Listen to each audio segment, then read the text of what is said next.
My journey to having Jaelynn, it was long, it was painful. I had several health issues that almost made it seem impossible to have a kid or, be able to bear a child.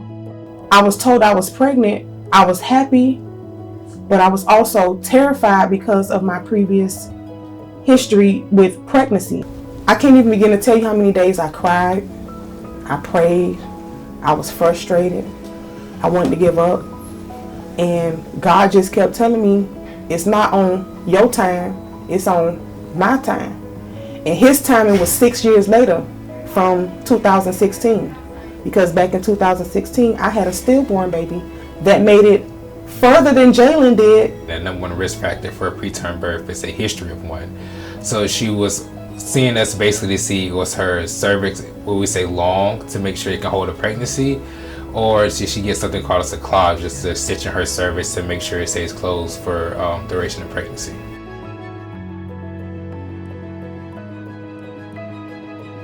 I had to receive a emergency cerclage at 20 weeks because I had them dilated already to 1 centimeter.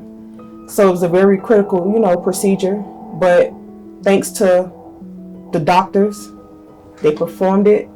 I got my cerclage, and Jaelynn stayed inside 5 more weeks. And then she just decided to make her grand entrance about 3.5 months early, literally. I don't even believe it was a full 6 months because I was only 25 weeks. And the day it actually happened, of course, I'm like, okay, it's probably nothing major. She's talking to me fine. And like, oh no, she's actually in labor. So at that point, my residents were on staff that day. They ended up calling her for a C-section because the baby, I think, was feet down at the time.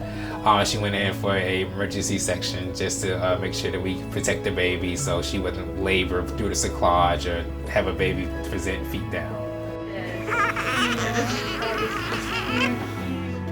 At the time, there was a lot of pus inside the uterus, which was an unexpected complication.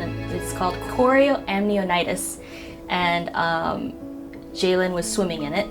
And so when she was born, there was a lot of mucus and pus inside her throat, and she had to be intubated right away.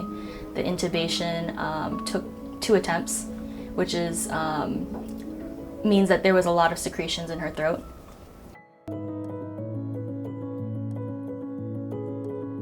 When Jaelynn came to us, Jaelynn had significant lung disease, and preterm babies, fortunately, they don't develop their lungs as well because they didn't get a chance in the womb to develop. So Jaelynn was on oxygen for quite a while, and it was difficult to get Jaelynn off the ventilator.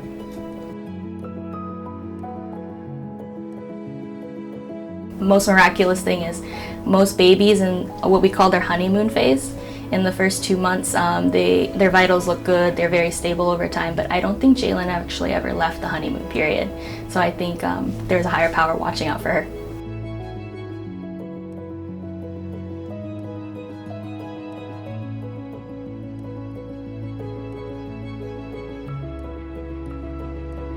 Jaelynn is off the ventilator and just on a cannula, and should be able to go home soon.